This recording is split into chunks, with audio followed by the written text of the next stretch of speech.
Nasusunog po ang ating bahay. This house is on fire. Yes, Madam Speaker, this house is on fire. At ang masakit na katotohanan, tayo mismo ang nagsindi ng apoy na ito. Noong mga nakaraang kongreso, may mga apoy na. Ngunit sa 19th Congress, sadyang pinasiklab ang dambuhan ang sunog. At ngayon, naglalagablab na rin ang galit ng sambayanan. Lalo na ng mga kabataan. Pakiramdam nila, sinusunog natin ang kanilang kinabukasan.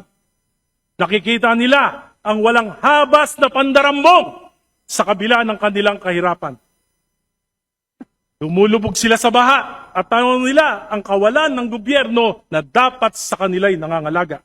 Samantalang ang mga pinuno at mga pamilya nila ay lantaran ng karangyaan at kapritsyo, Mr. Speaker, Madam Speaker. Kaya't nadadamay po ang lahat.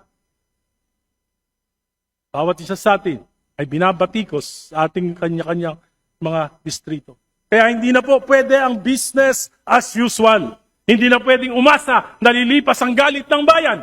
Hindi na pwedeng pagtakpan. Hindi na pwedeng magturuan. Kailangang isiwalat ang katotohanan, aminin ang pagkukulang, ituwid ang kamalian, at panagutin ang mga lumustay at nagsamantala sa kaban ng bayan. Mga kasama, linisin natin ang ating hanay. Magpatupad tayo ng mga matinding reforma kahit ang kapalit ay sariling pagsasakripisyo. Hindi na pwedeng naidahilan na politika lang ito. Hindi na pwedeng sabihin gawa lang ito ng DDS, ng kaliwa, ng dilawan, o pinklawan. Hindi na pwedeng isisi sa DPWH, sa nakarang administrasyon, o sa mga kontratista, sapagkat ang pinakamalaking korupsyon na ito ay nagsimula sa ating sariling tahanan noong 19th Congress. Hindi po ako narito para humusga sa kadinuman. Bagkus nais kong kumatok sa inyong mga puso at konsensya. Baka naman sobra na talaga. Naniniwala akong pwede pa tayong magbago ng pananaw. Alalahanin natin sa gitna ng pagdarahop ng ating nila at kasaganaan natin, umaasa pa rin ang marami sa ating mga kababayan na maiaangat natin ang kanilang pamumuhay sa kabila ng kanilang kahirapan. Marami pa rin sa ating mga kababayan na ang turing sa atin ay mga Diyos-Diyosan na kanilang kailangan. The corruption of insertions and diversions may have started in the past administration. But the conflagration unleashed by the 19th Congress is of a magnitude beyond comprehension. Ang mga insertion at diversions na ginawa ng ika-19 na Kongreso ay walang kapantay sa kasaysayan. Isang halimbawa ng mapanlinlang at inabusong anyo ng insertion ginamit upang pondohan ang mga proyektong walang tunay na benepisyo sa mga mamayan. Hindi plinano ng gobyerno at ng Pangulo, kundi siniksik para sa pansariling interes ng ilang makapangyarihang individual o pamilya. It's greed gone wild. 1.45 trillion. Yan ang kabuuang halaga ng insertion at diversions noong 2023, 2024 at 2025 General Appropriations Act. Pinondohan ng 19th Congress ang mga proyektong hindi naman bahagi ng panukala ng Pangulo.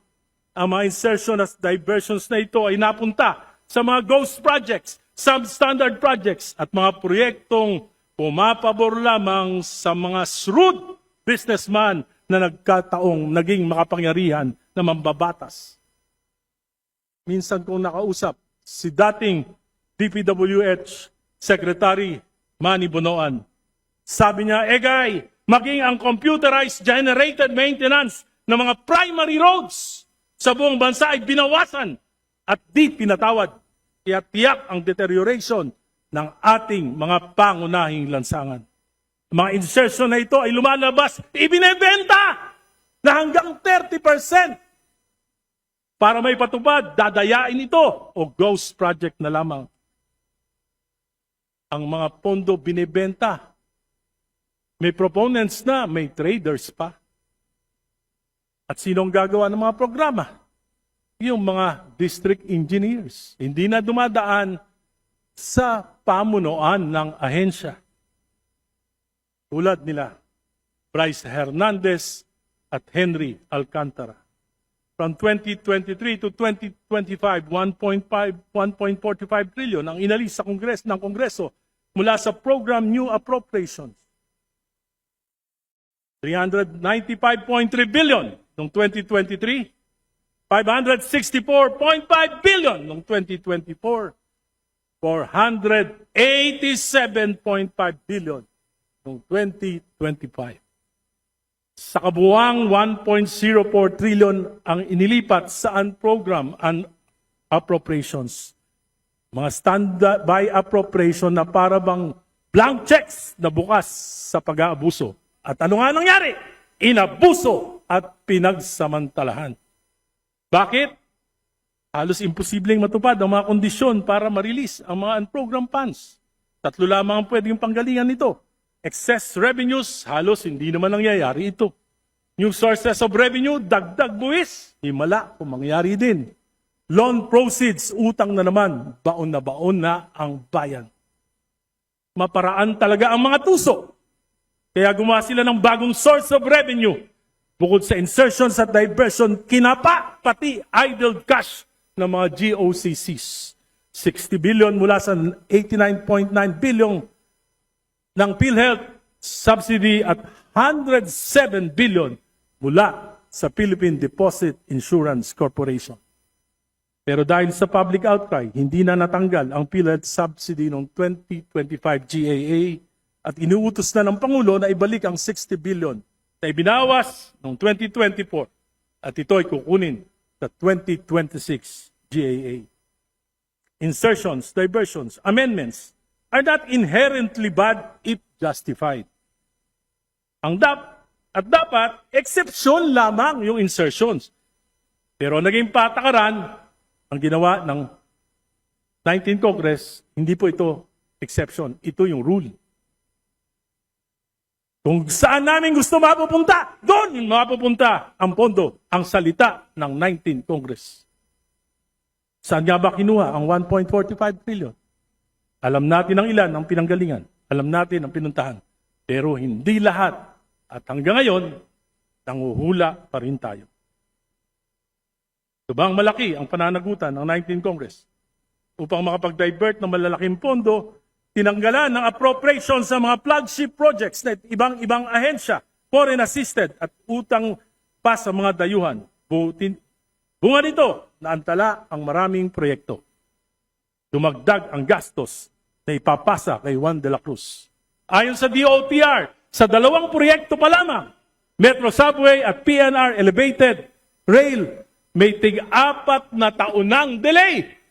From 2028 na dapat matapos, magiging 2032. Tinatayang higit 200 bilyon ang karagdagang gastos dahil sa inflation, dollar fluctuation, commitment fees, interest at pagtaas ng labor and materials. Kung hindi ito pinakialaman, magkakasubway sana at magkakaroon na tayo ng PNR Elevated Rail bago dumating ang taong 2028. Ngayon, 2032 na ang tansyang pagtapos.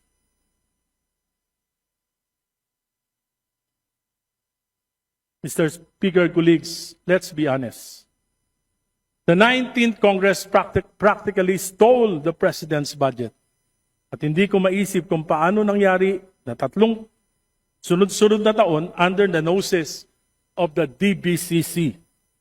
Sa mga susunod na araw, linggo, buwan, mas marami pang baho at kasuklam na pangyayari ang lalabas. Mas malalim, mas matindi.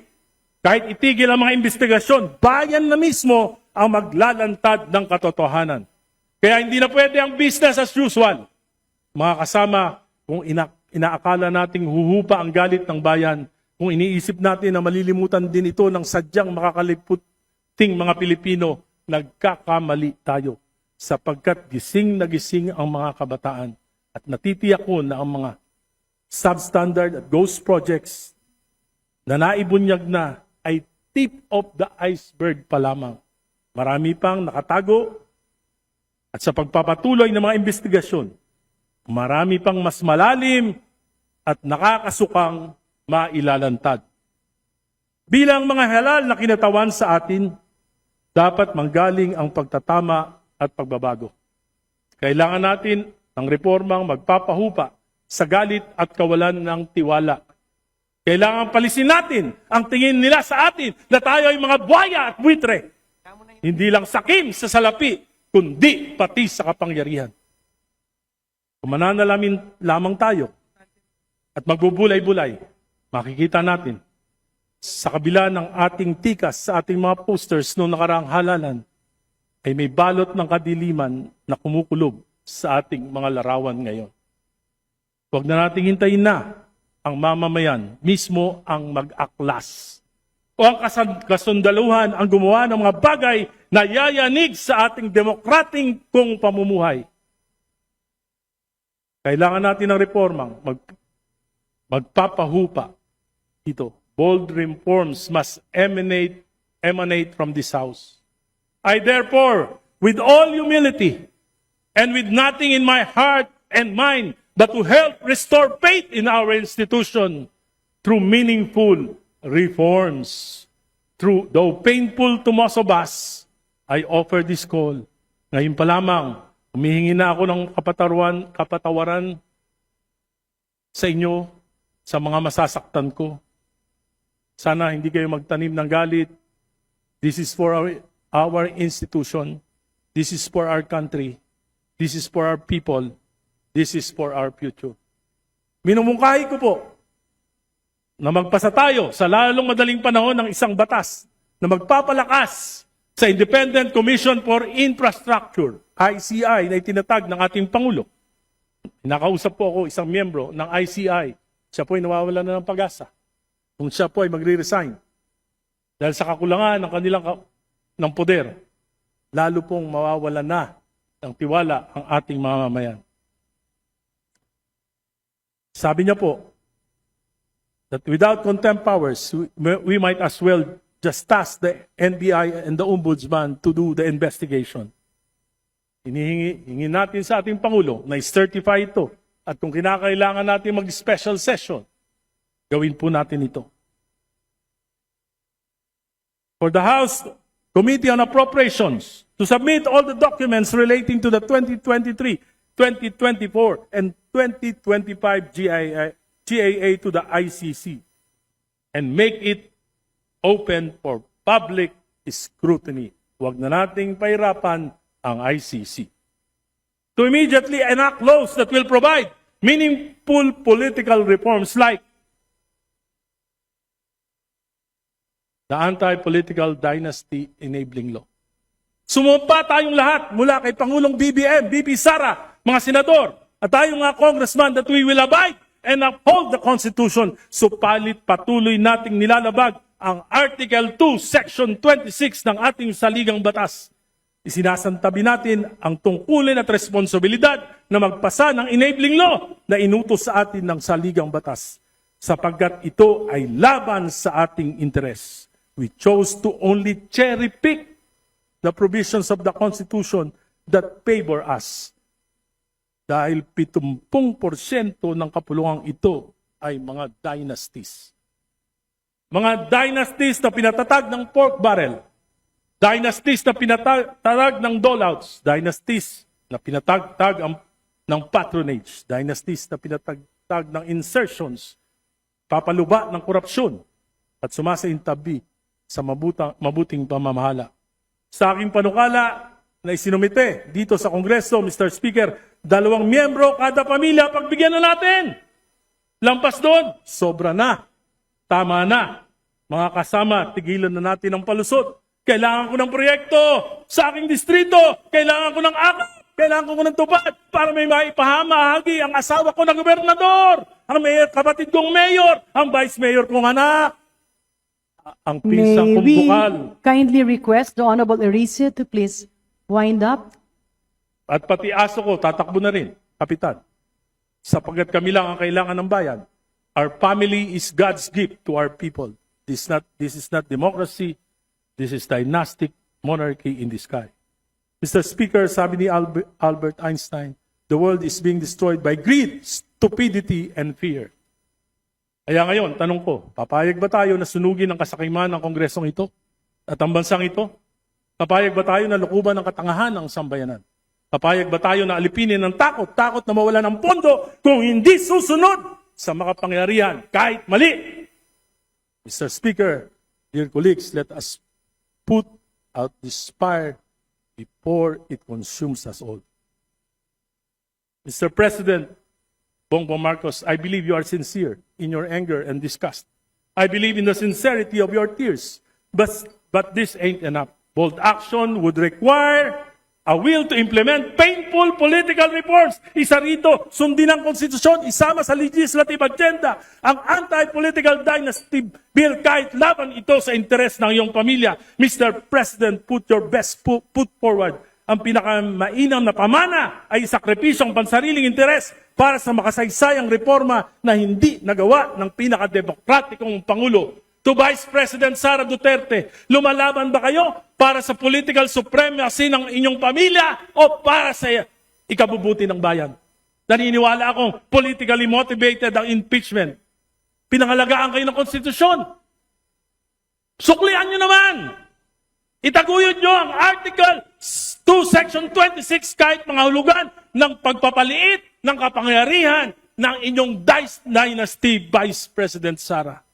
Senators, fellow congressman, kung mahal talaga natin ang bansa, oras na para magsakripisyo. Bawasan ang taba ng political dynasties. Ayaw ng Pilipino ng taba. Bawasan ang kasopangan. Bawasan ang kapangyarihan. Lugbok na ang bayan. Salamat po.